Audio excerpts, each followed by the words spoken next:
이렇게 정말 춥고, 예, 또, 저는 제가 학교에 계속 있다 보니까 학점도 못 받으시는 이런 강의에, 예, 이렇게 귀하게 나와 계시는 여러분들이 너무 가장 소망스럽고, 예, 이 시대 교회와 사회의 희망이 아닌가, 이런 생각이 듭니다. 오히려, 예, 저를 환영해 주시는 게 이렇게 뵈니까 제가 이렇게 감사드리고 오히려, 예, 환영을 하고 싶은 마음이 듭니다. 예, 백소영이고요. 다시 인사드리고요. 어떤 전공이든지 항상 보면요, 그 제일 못하는 사람이 그런 전공을 하게 되는 것 같아요. 예, 조직적이지 않은 사람이 보통 조직신학을 선택을 하고요. 더는 안 하겠습니다. 근데 저는 제가 사회성이 좀 부족한 사람이에요. 지금도 그런 생각을 많이 합니다만은 제일 행복한 게 혼자 집안에 콕 박혀 있을 때. 그때 제일 행복해하는 그런 성향을 가지고 태어나서 쭉 그렇게 살고 싶었으나 제 삶이 그렇지 못하더라고요. 계속해서 저는 이제 개신교 목회자의 큰딸로 태어나서 자랐거든요, 쭉. 그리고 저희 아버지 목회 철학이요. 목사가는 교회 건물에 꼭 붙어 있어야 한다. 그리고 교회 건물로 난 그 목사관의 문은 절대로 잠겨 있으면 안 된다. 이게 아버지 목회 철학이셨어요. 그러다 보니까 그 문이 계속 열려 있다 보니까요. 혼자 집에 있어도 늘 혼자가 아닌 거죠. 계속해서 끊임없이 침입해 들어오는 타자들을 26년을 내내 맞이할 수밖에 없었던 이제 그런 상황이 있었던 것 같습니다. 그러다 보니까요, 교회라는 이름이 저한테는 정말 증의 단어가 되었어요. 그러니까 피할 수 없는 저의 실존의 그냥 거의 전부인데 또 한편으로는 그 단어를 떠올리는 순간 뭔가 이 마음 안에 있는 불편함, 이 두 가지를 어떻게 떨어버릴 길이 없어서 그걸로 스트러글하고 고민하다가 결국은 신학을 하게 되고, 예, 전공도 하필 개인윤리도 아니고 사회윤리를 하게 되고, 그리고 또 그 많은 것 중에서도 공동체로서의 교회에 관심을 갖게 되었던 것 같습니다. 그래서 어떤 면에서는 저는 이게 저의 성향이 끌어서 택했던 전공이라기보다는 너무 저랑 반대되는 상황으로 몰려가면서 어떤 면에서 의지적으로 했던 공부였고요. 그렇기 때문에 어떤 면에서 용기를 드릴 수 있을 것 같아요. 그러니까 말하자면 그냥 태어나게 공동체가 좋은 사람들, 그리고 이 사회의 대안으로서의 제가 이제 오늘 다 풀어드리겠습니다만은 정말 분자화되고 개별화된 경쟁 속에서 살아가는 이런 후기 근대 상황에서 공동체가 답이다로 물론 갈 건데요. 그게 제가 잘해서가 아니라 저희가 의지적으로 해내야 하는 크리스찬의 사명이 있다는 이야기를 무엇보다 솔직하게 해드릴 수 있을 것 같아요. 저도 힘껏 기꺼이 해야 하는 부분이 있기 때문에 그래서 이런 이야기를 한 2시간 정도 차분하게 풀어가려고 하는데요. 우선 오늘 제 그 주제 제목의 내용 중에 저게 두 개가 어떻게 같이 붙을 수가 있지? 라고 생각이 되는 굉장히 낯선, 어떻게 보면 대립이 아닐까라고 생각하는 두 단어가 있죠. 하나는 뭐죠? 욕망. 예, 욕망이 아마 제일 충격적인 단어셨나봐요. 또 하나는요? 경건. 예. 자, 이 경건과 욕망. 이 두 개가 과연 함께 갈 수 있을까요? 언뜻 저희가 생각하기에는 경건한 크리스찬이라면 욕망을 절제하고, 또 뭐 다른 여러 가지 단어가 있을까요? 버리고, 그렇죠? 욕망을 가지지 않고 될 수 있는 대로 경건한 삶을 살아야 한다고 많이 생각하셨죠. 하시고 계시잖아요. 근데 왜 요즘 개신교 신자들은 안 그럴까요? 개인적으로는 굉장히 경건한 것 같거든요. 뭐 제가 특별하게 몇몇 분을 이름을 대지 않더라도 인격적으로 개인적으로 만나보면 그 경건 신앙에 있어서만큼은 참 경건한 것 같아요. 개인으로는. 근데 이 사회 안에서 불거져 나오는 많은 개신교 신자들의 어떤 행동들을 보면 이 사회 공동체 안에서는 상당히 문제적이고, 그쵸. 그 누구보다도 세상적인 욕망으로 가득 차 있는 모습들을 보게 되죠. 왜 그럴까요? 이거 두 개 같이 손을 잡고 갈 수 없는 거라면 왜 하필 개인의 경건과 사회 안에서의 세속적 욕망을 같이 붙잡게 됐을까요? 사실 이것이 제 개인적인 질문이었고, 제가 어렸을 때부터, 꼬마 때부터 봐왔던 많은 신자들을 접하면서 정말 교회 안에서는 너무나 신실한 분들이고 흠잡을 데가 없는데, 그분들의 일상생활을 또 이렇게 살펴보면 또 그만큼 욕심이 많으시고 세속적으로 성공을 이렇게 꿈꾸시는 그런 분들이 드물다는 모습을 굉장히 많이 보게 되면서 왜 배워온 거랑 다르지? 라는 질문에서 저는 사실 출발을 했던 것 같습니다. 저 개인도 그랬어요. 저희 아버지들 저보고 경건해라. 경건 생활은 이런 거다. 라는 걸 가르쳐 주셨는데 그 중에 하나가 새벽 기도였어요. 새벽 첫 시간을 하나님께 드려라. 저는 고3 때까지도, 물론 그 뒤에도 그렇지만 예외 없이 계속 새벽 기도를 나가야만 했었거든요.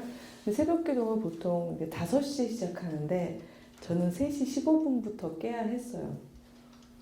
아버지가 깨우시는 게 아니라 유난히 잠이 없으신 어떤 할머니 권사님께서 저희 이제 저희 교회니까 교회 건물 안에 있고요, 집은.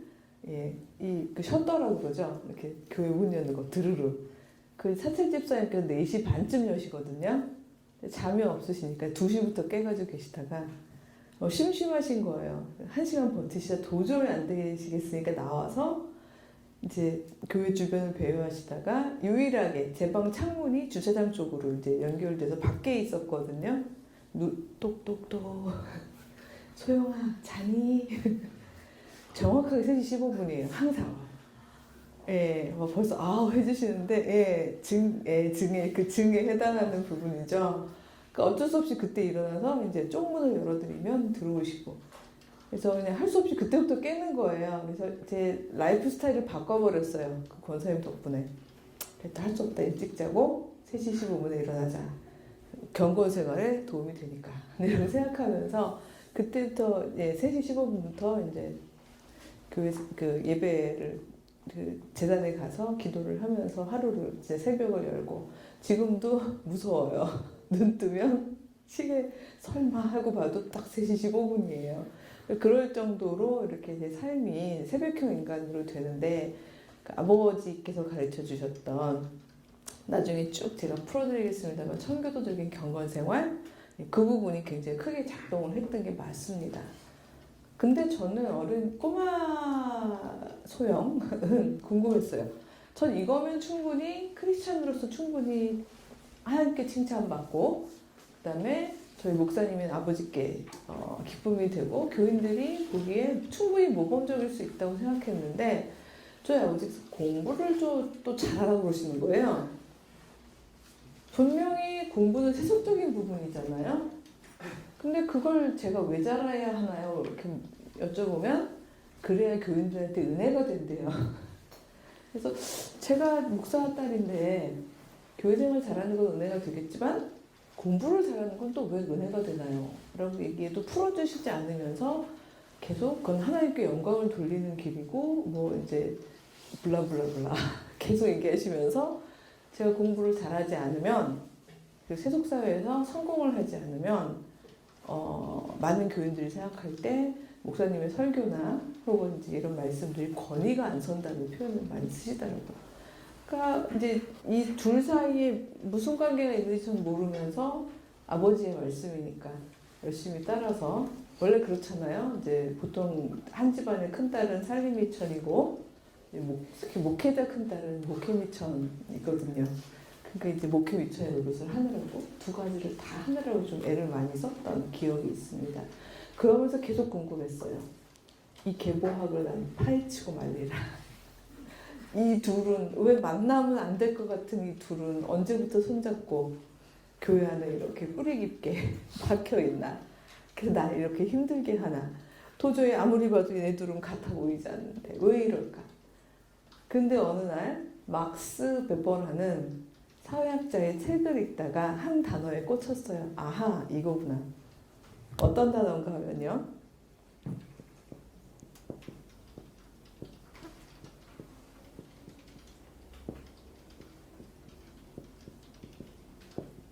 disorderly asceticism이라고 영어로 해요. 왜냐하면 그 한 몇 개는 좀 전문 용어를 알려드리려고 그러는데요. 자, 풀면 이세상적 금욕주의죠. 이 단어 자체가 갖는 그 굉장히 삐그덕거리는 아마 연결감을 좀 느끼실 수 있을 거예요. 보통 금욕주의라고 얘기하면 욕망을 금하는 거니까, 욕망을 억제하는 거니까 이세상적이진 않을 것 같잖아요. 근데 어떻게 하면은 이세상적 금욕주의가 가능하다는 거지? 라는 거를 사실은 사회학자, 종교사회학자인 막스 베버는 굉장히 열심히 이제 잘 조직적으로 풀어주었어요. 그리고 제가 설득 당했죠. 그래서 굳이 저는 뭐 제가 한 사람, 너는 뭐 예를 들어서 막시스트냐, 베버리안이냐, 뭐 이런 얘기할 때 한 학자를 따르고 있다고 말하고 싶지는 않지만 굳이 한 사람을 택하시라면 저는 저는 베버리안이에요 라고 얘기하고 싶을 정도로 많은 해답을 사실은 막스 베버의 분석에서 얻었었습니다. 그래서 이 막스 베버의 이 단어를 제가 하나씩 풀어드릴 건데요. 원래 보통 강의를 하게 되면 저희가 처음 만나는 거잖아요. 그래서 서로 어색하잖아요. 그쵸? 그래서 제가 일종의 어색함을 풀기 위해서 보통은 중간중간에 처음, 중간, 마지막 이렇게 좀 청중을 초청하거든요. 그래서 이 처음에 해당하는 이 세 분께는 책을 드려요. 근데 어떤 참여를 원하냐면요. 첫 번째는 교회 오빠를 원해요. 예, 그래서 자 본인이 교회 다니고 오빠라고 생각하시는 분은 저보다 오빠 아니셔도 돼요. 그냥 오빠시면 돼요. 예, 교회 오빠라고 생각하시는 분은 한 분 나오셔서 여기 좀 다소 긴데 두 쪽이거든요. 그래도 찬찬히 한번 들어보시면 충분히 이제 제가 앞으로 강의하게 될 내용을 설명을 들으실 수 있는데 어느 오빠께서 나오셔서 읽고서 책을 가져가실까요? 손을 들고 나오시면 되는데요. 언니가 치는데도 안 나오는 오빠는 네, 나오세요.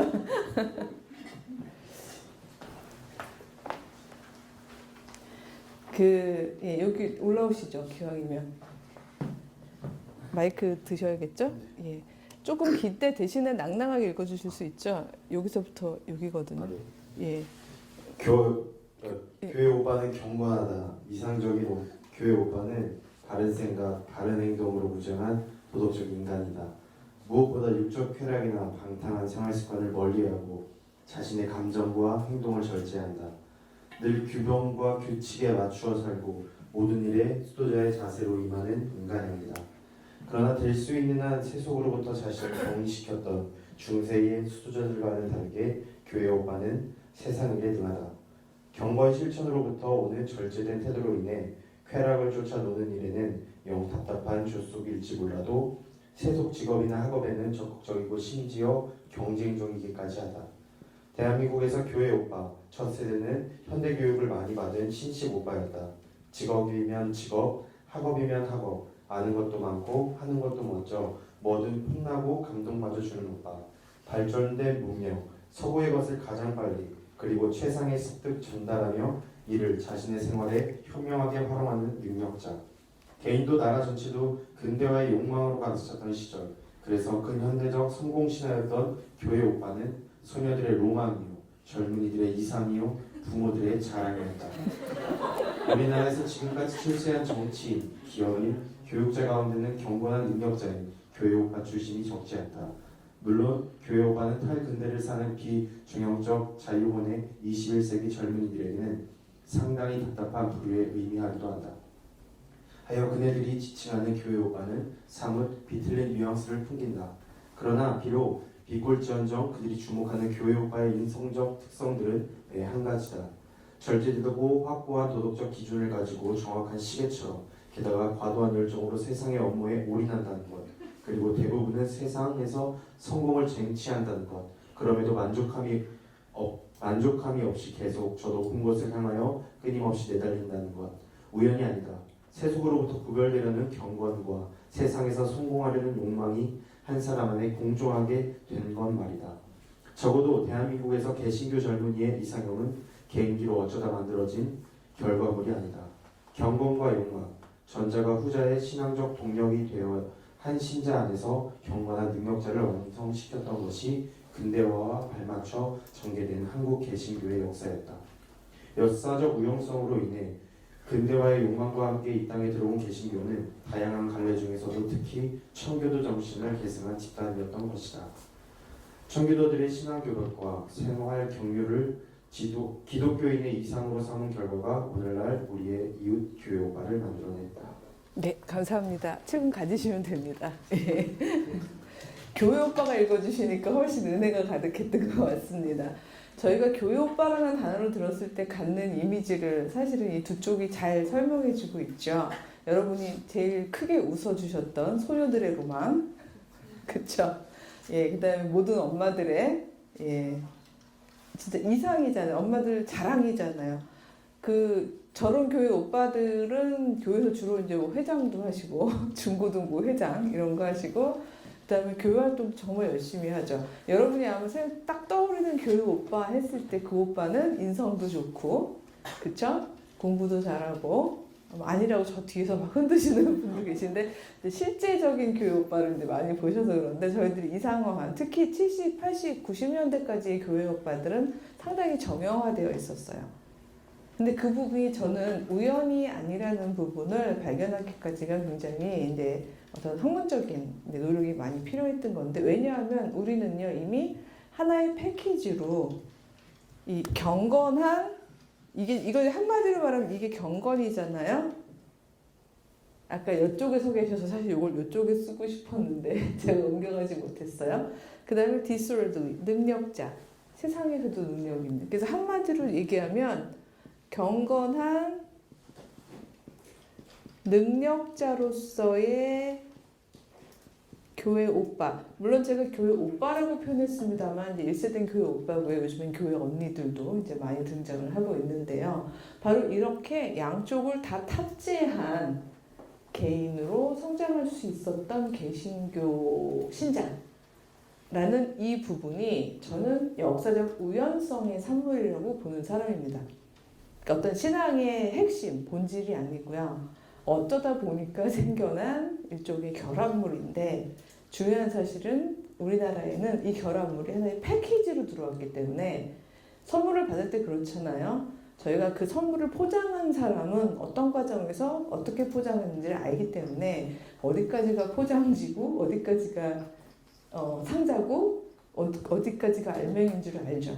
그렇기 때문에 어떻게 풀어야 되는지도 알고 뭘 버려야 되는지도 알고 뭘 가져야 하는지도 아는데, 보통은 완벽하게 복잡하게 포장된 패키지를 받는 사람의 경우는 그게 얼른 구별이 잘 안 되는 경우가 많이 있습니다. 그러다 보니까 이제 많은 경우에 이게 하나의 정말 원래 세트인, 그리고 어떤 면에서 신앙을 가지고 있는 사람은 세상적으로 성공을 할 수밖에 없다고 믿는, 그래서 세상적으로 성공하지 않는다면 대부분 다 그러시죠. 요즘에 물론 그 입시철입니다만은 정말 경건했거든요. 교회생활 열심히 했거든요. 기도도 진짜 열심히 했거든요. 그러면서 한편으로 공부도 열심히 했거든요. 근데 대학에 떨어졌어요. 그러면 보통 다들 본인도 그렇고 가족도 그렇고 교회 교인들도 그렇고 어떻게 생각들 하시죠? 그럴 수도 있는 거잖아요. 그렇죠? 그거와 신앙은 아무런, 근데 항상 연결하시는 거예요. 뭔가 그가 뭐 하나님 보시기에 회개해야 될 게 있다든지, 아니면 이 기회를 통해서 뭔가 깨닫게 하실 거예요. 하나의 시련이라고 생각하잖아요. 그 부분은 마치 지나가는 하나의 과정이라고 생각하시지, 그가 당연히 생길 수도 있는 어떤 하나의 그냥 결과물이고, 그걸 통해서 본인은 또 본인의 인생을 자유롭게 살아갈 수 있다고는 그렇게 해체해서 생각하지 않고요. 이거를 늘 과정이야. 그걸 극복하고 나면 결국 경건을 통해서 능력자가 될 거야. 여기서의 능력은 주로 세속사회에서의